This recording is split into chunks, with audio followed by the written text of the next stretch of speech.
Hey,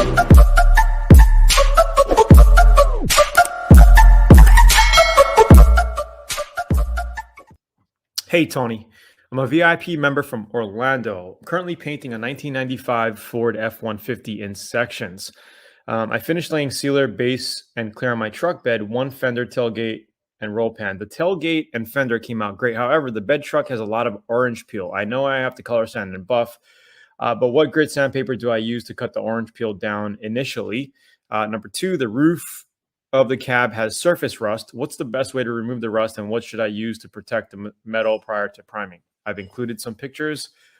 Loving the course. Okay, so I'm looking at your bed here. I see the orange peel. This is pretty bad orange peel, really bad. I will tell you how you can fix that, and the easiest way to fix that. And here is the top. So let's just get started with the top of your truck here. So what you can get in this area, your drip rail here, I would grind all that out, okay, with a grinder.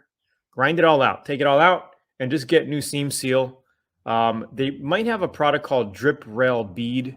Look into it. I haven't done this in a while, and I forgot the product that I used, to be honest. Maybe some of you guys on here could guide her, and you know what the product is. But there's a filler that you can put back in here to give it that protectant. But for now, I would grind it, prep it, and paint it. You could always put the bead seam sealer over it when you're done. Okay, it comes in different colors, but you can also paint it as well. So double check that. But as far as the rest of the top here, I would go down. You could probably use 100, maybe even 80 grit. Okay, 80 to 100 grit. Sand it all down to bare metal. Okay, then you can get white vinegar. Okay, mixture with water, 50-50. Put it on a rag. Okay, and just wipe it down, wet with vinegar. The vinegar will kill the rust. Okay, let that dry. And once that's dried, get 80 grit again. Or you could even go, since you're going to be down, you could even be down to 100 to 150 grit. It doesn't matter, whatever grit you feel. Okay, get it sand after the vinegar water dries. You could resand it. Okay, resand it with 150 grit. Blow it off, tack it, and I would spray some epoxy primer on it. Okay, mix up a quart or whatever you're working with. Spray 2 to 3 heavy coats of epoxy on it. Let that flash. Then you can spray 2 to 3 coats of 2K filler primer on top of it and block it out. If you see any imperfections after that point, you're going to have a lot of material on it. Okay, so if you see any imperfections after you block it, you get it down. You could block it out with you can start after the 2K, you can start with like a 240 to 320, give or take, to kind of cut off some of the primer orange peel, or just to get down. So so you cut down and you basically get to where you filled all your little pits. If it looks good, keep going, finish it with 400. You could put paint on it. If you have pits that you still have to fill, then that's when you would fill the pits with a glaze putty. You could use a 1K or 2K. I would probably use a 2K glaze putty. Let me show you the stuff I'm using. Oh, I think you're only seeing my screen. So we'll get back to that later. But then you would glaze putty it, block it, primer it again, and then you're ready for paint. Okay, so hopefully that helps. Let me know if that helps. Okay, so let's go down. Let's go here. All right, so this orange peel. Now, tell me, what hardener temperature did you use? What activator temperature? Make sure if you're doing any type of, even if you're doing panels, use a slow reducer, slow activator, slow hardener, okay? Because it's going to give your paint a better chance to flow out. Now, it looks like to me that you're just not laying it on glossy enough. You're not laying the paint on enough. Okay, you're spraying it, but you're not laying enough paint on it, which is giving you this type of orange peel dry finish. Okay, You said the other panels came out okay. You said this is base coat, clear coat, I believe. Base coat, clear coat. Yes. So it looks pretty bad. Instead of buffing it out, I would re-clear it. So I would sand it down with like 800 grit. Okay, you don't have to go down. You don't have to cut the orange peel out, but just at least knock off the high edges, the knock off basically the high areas of the orange peel. You don't have to go all the way down till it's flat because you might cut through to the red base coat, but just knock it down, lay 2 coats of heavy clear coat on it, and then you can cut and buff that. All right. That's what I would do. If you feel like you want to start over, you can just cut it down even more. You might risk going through the base coat, then just give it a new coat of base and clear coat it again. Make sure you lay it on really, really heavy. Okay. I think that's the number one problem people have when they're spraying is they're not putting enough paint on it, because of the fear of running or whatever. I would rather have a run than have dry patches or a dry paint job. There's nothing worse than a dry paint job. With a run, you can sand it out and fix it. Okay. So hopefully you buy paint on Oahu. Napa at Nimitz has all the PPG paints that you need. They also have AIC Industrial. That's the enamel products that I got for the van. Or you can go to Highline. Little pricey. They were pricey in the past, but they're getting even pricier. I get most of my stuff from Napa down by the airport Nimitz. They have everything. They could make custom colors. They could color match for you. They put the machine on your car. Whatever you want to do, they can make it all. And the main brand they have is PPG. You can also use Sherman-Williams.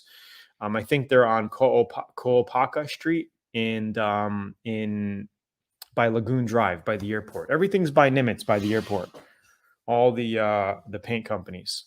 So Sherman-Williams is a good one, and Napa is a good one. Primer a car, I let it flash and go to painting. Would you recommend 400 gritting the primer then painting? Yes, 400 is what I always recommend as a finish coat, a finish sanding. Let's see. I'm just going to post this link, guys. To get more free training, hit up learnautobodyandpaint.com right there. But 400 is the perfect grit to paint over. Vehicle Nanny says, I want to paint my new Subaru wheels polished alloy. What primer do you recommend? Self-etching. I would go with an epoxy. So sand it down. You could, if you want to really, screw up not screw up, but, prep it really well. You could go as much as 150 grit on that aluminum, maybe 180, even 200, 220, 240 would also be good. I would spray an epoxy on top of it, and then maybe a coat or two of 2K filler primer. This way you can sand it smooth, and it'll have a nice smooth finish when you sand it with 400 grit, and then you could lay your base coat, clear coat on top of that. White or gray. It covered a red color. My car is red right now. Or do I have to primer first? You could paint any color over any color, to be honest. Okay. Just because you're really painting over clear coat. Okay. So if you have a red car, I'm assuming it's base coat, clear coat, right? If you put white on top of it, it's not going to turn pink. All right. You don't have to prime. Okay. Clear coat is a good foundation to put new paint on. Single stage or base coat, clear coat. All right. And white covers really fast. So you're going to be able to cover a red car with white paint pretty easily. You don't have to prime. I would recommend, just priming the bodywork areas. If you're doing any dent repair or bodywork, then prime that. Okay. You don't have to paint the whole car. And again, we cover all of this and Learn Autobody and Paint VIP. I'm going to drop the link again. You guys can check out the free training. And then also the VIP, the orange peel. I didn't explain why you're having orange peel. So you're not laying enough paint on it, okay? Or a combination of too low air pressure, okay? You're not atomizing your paint good as much, okay, as you should be, okay? So low air pressure will make your paint kind of like blotch on instead of lay on. Okay. But even though if you have low PSI, if you're laying it on, it's going to get glossier than that. Okay. So low pressure has a little bit to do with it. Um, make sure you're spraying your clear coat at 27, 28 trigger pulled, 28, 27, 28, 29 PSI trigger pulled. You're reading the gauge. It says 27, 28, 29. That's what you should be spraying your clear coat at. All right. And don't be afraid to lay it on. And the other thing could be the spray gun. Okay. If you have a crappy spray gun, it might not atomize your paint as well. And you get that. So this is why I recommend at least a medium grade. Okay. At least a medium grade spray gun, you're going to get good results. Cheap crap spray guns. The triggers are fucked up. The triggers are messed up, and you don't get the best atomization. And sometimes when you clean them, all the color comes off. I just did a review on one. I didn't post it on YouTube yet, but I was washing out this new gun I was testing, and the color came off of it. Kevin Powell says, what's a good pressure to run on the Atom X88? I'm getting bad orange peel on clear coat. Okay, so I painted, the moped is not here, the Grom is not here, but believe it or not, I painted 2 motorcycles with the X88. 20 pounds of pressure, and it's sprayed on amazingly. But I really recommend, normally when you're spraying base coat, clear coat, you're spraying base coat at 24, 25, 26 pounds. Clear coat, 25, 26, 27 pounds. Well, 26, 27, 28. In that range. Okay. In that range, you're going to be laying your clear coat on. A little higher pressure, better atomization. And remember, the higher pressure, the more paint's going to come out, right? More atomized. So you got to kind of, and distance from panel also matters. So if you're super close to the panel, 4 inches, which normally it's around 4 to 6 inches away from the panel you want to be, when you're just laying on clear coat or candies and things like that, you're going to move a little faster.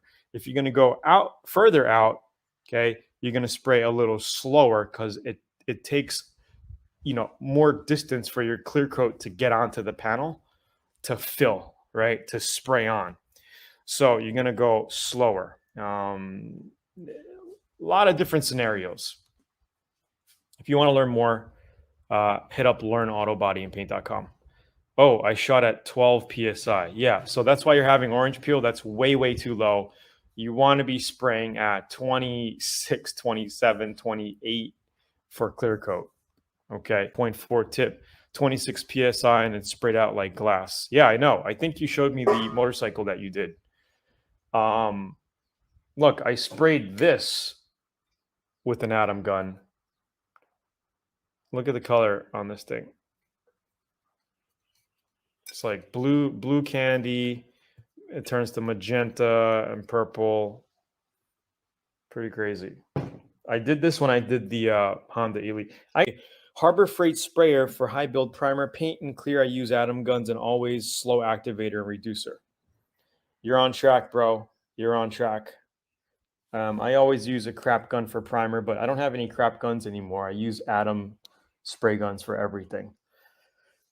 So temperature to paint at. Generally, if you're painting 70 to 90 degrees is pretty good. Okay. Any hotter, you're going to be sweating your kahunas off, when you're all masked up and geared up with your paint suit in your garage. It's going to be very hot. You're going to be dripping. Sweat's going to be in your mask. And sometimes if it's so hot and you're painting like that, you could be painting over a hood and literally, you're breathing, a drip of your sweat will come through your mask and land on. It's happened to me multiple times, so, but ideally, if you can paint in 80, 85, that's perfect. Like here in Hawaii, I'll be painting, it's always like 80, 85, maybe 88 in the booth, a little warmer. But yeah. Charlie says, do you use the spray gun for paint and primer or have a separate gun for primer? And hey, this is in my, Charlie, I think you're VIP, and I talked about this when I first started at 14 years old. I only had one spray gun. I had what was it called? It was called an Astro gun. That was my first spray gun. I think I paid $100 for it. It's a $99 gun, Astro gun, 1.4 tip. And I sprayed all my primers out of it. This is not an Astro. This is an Atom X87. I sprayed all my primers out of it, all my base coats, all my clear coats, all my single stage. I use one gun for everything. Okay. A lot of guys like to have a base coat gun and a clear coat gun to separate it. I have a few guns, but when I'm painting, I still use one gun. I'll have a primer gun. Like, this is not my primer gun. I'll use my Atom X20 for primer. Here's my primer gun. Okay, I'll use this one's beat up, a little beat up. The finish is a little beat up. This is old, but I'll use this guy for primer a lot, and I'll use the X88 or the X27 for base coat and clear coat because it's easy. You know, when you're done with your base coat, you just clean it out, rinse it out with thinner, and then you mix it clear and you spray it. I mean, you know, I don't want to go cleaning two guns. I'm fine cleaning one gun, you know, but it's up to you. Some people like, and if you're going to be using two guns, the low volume, low pressure lays on clear coat really nice. The X88 is a low volume, low pressure, and it also lays on single stage really nice. Okay. High volume, low pressure is more for metallics and base coats. Okay. I'm supposed to get a better atomization, you know, for metallic. Supposed to lay on metallic, but you know, there's really very subtle difference. Not a huge difference. You can spray base coat, clear coat out of a high volume, low pressure as well. Okay. The only benefit of the low volume is it basically eats lower volume. So if you have a smaller air compressor, you're not going to have as much issues and burning through your air, your volume of air that you have stored in your air compressor. Okay. With your high volume, low pressure spray gun. What's up? Who's this? Tony. What's up, Tony Hill? I think people are confused with orange peel and paint. Some people think orange peel paint must be sanded, and others will clear coat over orange peel and sand buff to clear coat. Yeah. So how can I help and clear that up? Okay. It depends. If your orange peel is really, really bad, okay, and it's so bad that you really can't cut down to flatness to buff out, then you basically have to sand it flat and then re-clear it. Okay. If it's really bad, you might just want to redo the whole paint job. Put some new base coat after you cut it down past the orange peel. Put some new base coat again and clear it again. And make sure you put a lot of clear on it. You know what I mean? Speaking of air compressors, should you stop spraying while the compressor is catching up? No, you don't have to. If you notice your air pressure on the gun dying out, then you might want to start kind of slowing down and wait for it to get more volume. Okay. But if you're running a larger compressor like mine, okay, this thing will kick on and off while I'm painting a whole car. Okay. Because, you know, there's basically a kick on at, I think it maxes out at 150, but then once it gets down to like 90, I think it kicks back on 90 or 100, maybe at 100, it'll kick back on, but that's fine.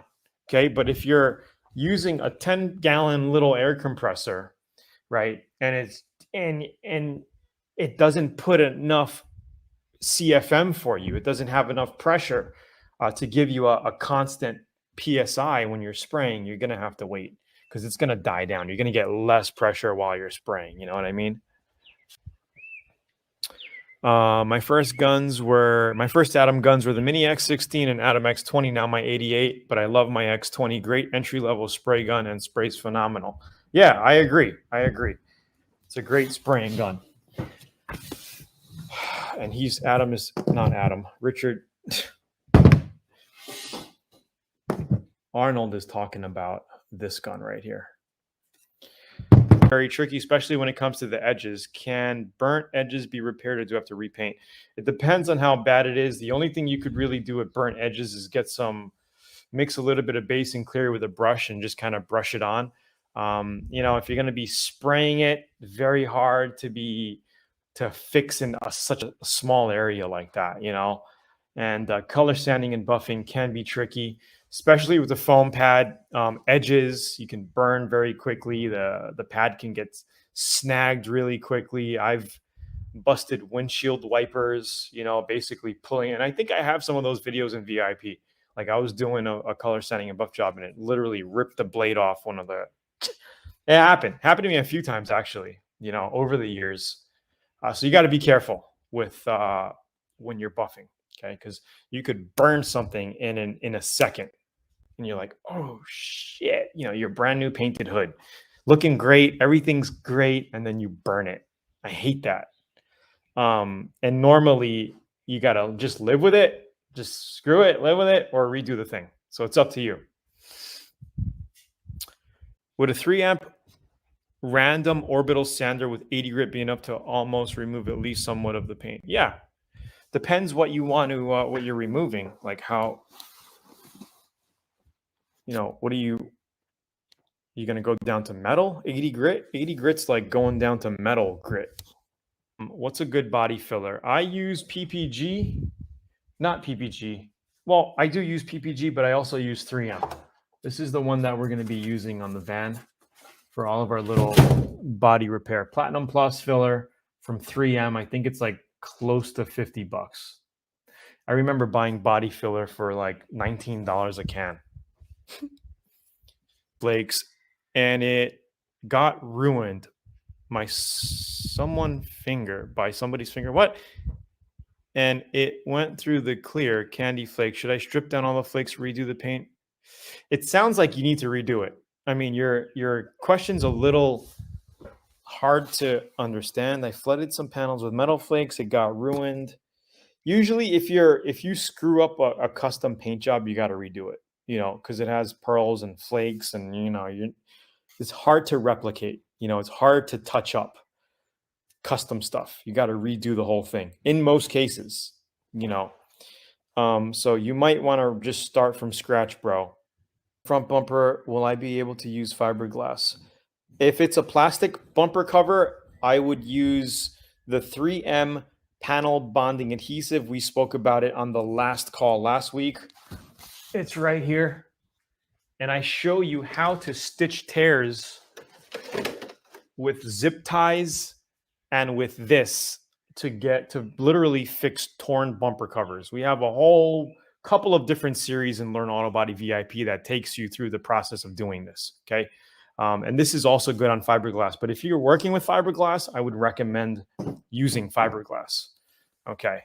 Epoxy is good for plastic, ripped plastic body parts, or molding plastic to metal, metal to metal, fiberglass to metal. If you're molding body kits onto your car for a seamless look, this is the stuff you also want to use, okay? Activator for my clear coat be okay if I'm painting at home? Absolutely, yes. Just make sure that you have good ventilation, and when you're done painting and when the overspray is out of the room, turn your fan off. Don't keep dragging new air in, because then you have the potential to drag in a little bit of dust or a bug or whatever, right? So once you're done painting, make sure, here's my fan set up, okay? Once the room has no overspray, turn everything off, shut the lights, just let it sit and cure, okay? Give it like an hour to set up. Then you can go in there, remove your masking tape or whatever you got to do. I don't know if you're doing a two-tone.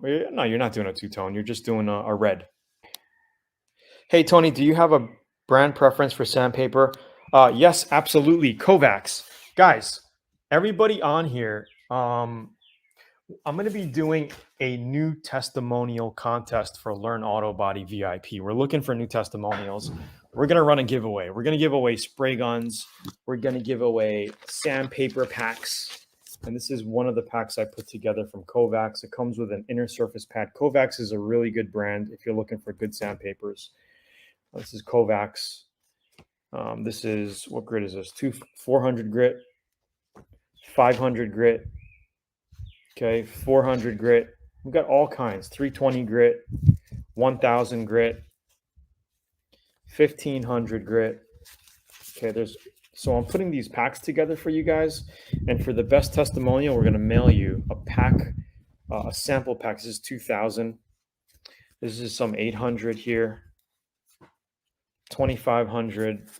What's this? 150 grit, a couple of sheets of 150 grit, 120 grit, and then some little 2000s Kovacs, Tokyo, Japan.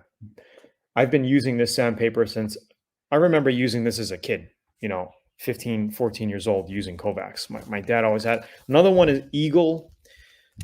Eagle brand is a US brand, but Kovacs is a very, very good. I recommend Kovacs highly when it comes to sandpapers, guys, and VIP. Let's see. Justin says, I want to sand down the metal, but does it have to be completely bare metal or patchy primer spots all around? Okay. My current paint isn't peeling or terrible. It just seems like a previous cheap paint job. Yeah. So you don't have to, as long as your metal to paint transition is feathered, good, feathered enough, you don't have to get down to metal. As long as, like, if you're feeling it and it feels smooth, like from metal to your paint surface, you're fine. You could just prime the metal and prime into that feathered edge so you have your transition. But I would primer, do more it's hard for me to answer your question because I don't see what you're doing. Like, if I saw your panel, I would be able to say, okay, you could prime up to here. Or, I don't know if you're working on a single panel, Justin, or a whole car. How do I get 2K DTM primers to spray, not like stucco? 1.8 nozzle with reducer. Yes, that's how you do it. 1.8 with reducer. And another thing, if you're spraying dry, lower your pressure. Okay. Primer doesn't have to come out atomized like crazy. Okay. Like you're spraying base coat or clear coat. You could spray primer at a lower PSI, which will reduce the particles hitting the air, because the more particles paint that hit the air, the more it's going to dry quicker before it hits the panel. So if you're getting dry, sandy surfaces, okay, reduce it, spray to lower PSI, and get closer to the panel. Okay, with primer, you're just filling. Okay, so a lower PSI, maybe 20 pounds, okay, 18 pounds even, you can spray primer at and get closer to the panel. Try that. Tony here from Learn Autobody and Paradise Garage. Thanks for tuning in. I'm going to drop the link again. See you next week. Bring your questions and keep your eyes open on YouTube for the new videos. I'll talk to you soon, guys. Thanks for tuning in. See you later. Thank you guys for hanging out.